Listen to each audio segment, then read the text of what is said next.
identify you as you.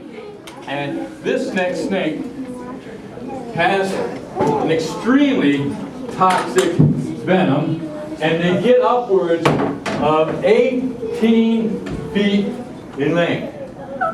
And this guy here, motion to her. hello sir, his name is Anton, and he is none other than the most largest species of venomous snake. See how here's one thing. This is too large of a crowd for me.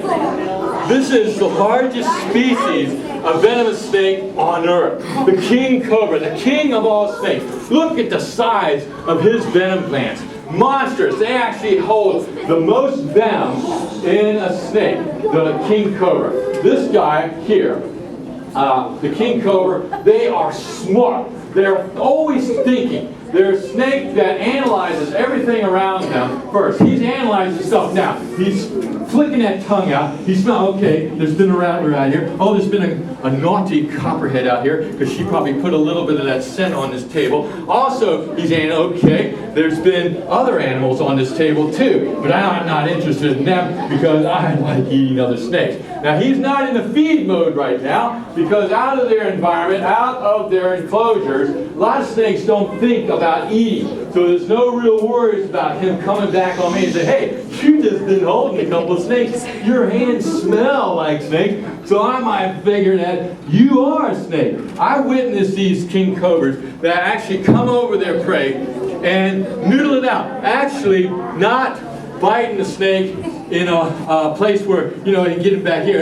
They actually get him right behind the head and come up from the top and grab him up so they can actually asphyxiate that snake. Look how long this guy is. That's unbelievable. Now, while I'm handling him, watch his tail. He's wrapping it around me. He's actually seeing if I am another cobra. He's asking me if I would perhaps like to date. So he's wrapping that. No. Sorry, take it. But anyway, this snake will actually lock his tail around me. Now, I don't worry about that. A lot of people get very nervous when their snake's wrapped around their arm or start wrapping around them. It's how you act after that happens will turn the situation into something that's extremely serious or extremely bad. Especially when the black mammoth's got to hold you by the arm and it turns around and gets right in your face.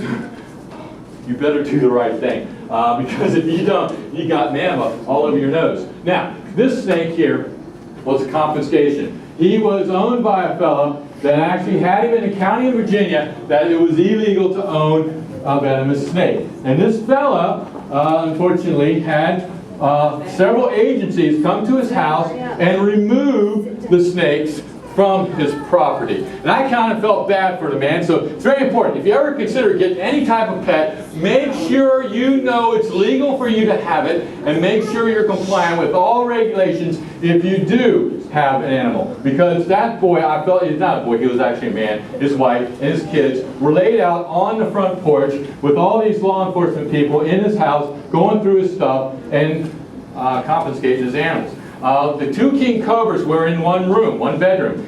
They were in two separate enclosures. Well, the officer that came there called me up, and he had a very nervous voice.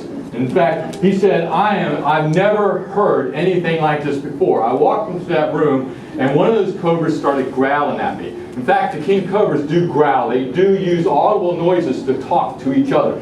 And he said, I've never heard anything like that before in my life. And please, would you come out and get these snakes? Because these things are huge, and these things are making noises I've never heard before. Well, I drove out there, and Anton was one of the snakes, and he was the one who was doing the growling. The males are really good at the growling. At any rate, I saw that fella. This was back in 1998. I saw that fella just a couple years ago, and he said, I still have nightmares of that cobra growling when I walked into that room. Now, when Anton came to the zoo, he was a little bit nervous because of the fact, here he is, been through that, he's been through different handlers, people that had him, so it took me a while to gain his confidence. But my mom, she handled all of her snakes. She handled that Nile crocodile was extremely docile. My mother was a very caring woman who handled her animals with very much love and patience.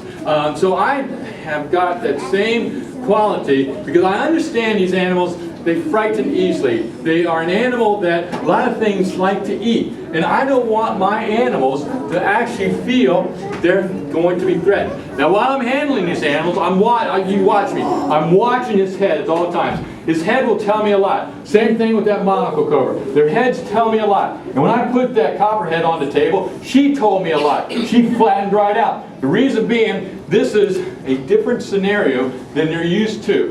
This was the first time I actually brought this copperhead here. She's never been here before. Because a couple years I've been here, there's been other fellows that had venomous snakes from around here. So I decided to bring her today. But watching her body language, I could tell right off the bat that she was just a little bit on edge. And that's where I got to be conscious of what they're thinking. Yes, these animals do tell you. Yes, these animals actually are predictable because they tell you. It's very subtle in the snake because of the fact that they can't give away too much of their emotion, too much of their feelings, because the second they give, they will be eaten. Now you got to move back a little bit, kids, because you know he ate a couple days ago, and if he starts moving, you're going to get up. You're going to just laugh. You are. You're just. No, I'm just kidding. No, you got to keep back. That's very good. That enjoy that. Isn't he just marvelous? The King Cobra. These things are one of the only snake species that actually build a nest and protect their eggs.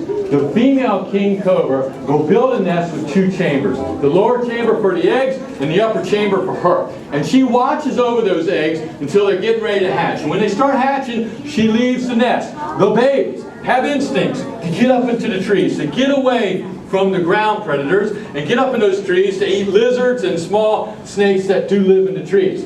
And once they get upwards of 10 feet in length, they come back to the earth and they become the king of all snakes. This guy is just every time I get him out, it's just amazing because just the feel of this guy is just amazing. Now, as I mentioned, been a professional snake handler, animal handler all my life. I take great pride in not getting bitten by my animals. I don't like getting bitten by anything. I don't like those monkeys biting. I don't like, my mom had a sun bear, you know, the ones with the big beak on. That thing was rough. He ate constantly, constantly eating. But at any rate, I try to avoid having an animal discipline me by biting me. That is very, very bad, especially if it is a venomous snake. Now again, these are not animals that are pets. These are animals that are extremely dangerous, and the fact they're an animal that requires a lot of knowledge when working with them. Because these animals, I tell you, they are extremely strong. I mean, just holding on him, it's very, very strong, very, very powerful,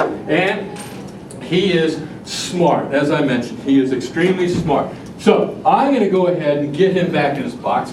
Christine, could you come over here and get his box, set it, close it and set it up there on the table so I can have him go in there. Because Anton, I'm sure, had to go right there facing, that's a good girl, and then facing that way. That was excellent. And so let me work him into the box. That was very good. All right, sir, you were really glorious. Now, as you notice, I don't ask him to hood up. I am very gentle with him because he's a very large, powerful snake. And I do not ever want him to feel that he needs to be extremely aggressive or defensive. So I am very gentle with him, so I don't want to push him. I don't want to get in his face and make him coming back out. He's saying this is so much fun being out here. Just way too much fun. I'd like you to go back in your box, though. That would be very nice if you would do that for me, sir. Now it's going to be pretty hard for him to make that U-turn. So if you don't bail back now, it's going to be too late. Then you're going to be, yes, that's excellent. You are so nice. That is so nice for him to do that. And you're thinking, wow, this is a big snake fitting into this little box. Snakes actually, and your dog too, actually like being in the box, being in the crate. That's their home. They feel secure. And snakes are animals that they need that security. Because I tell you, being an animal that a lot of things love to eat, boy, it's a tough life. It really is. All right, well, that's Anton, the King Cobra, and I hope you enjoyed this presentation. See snakes in a different light. See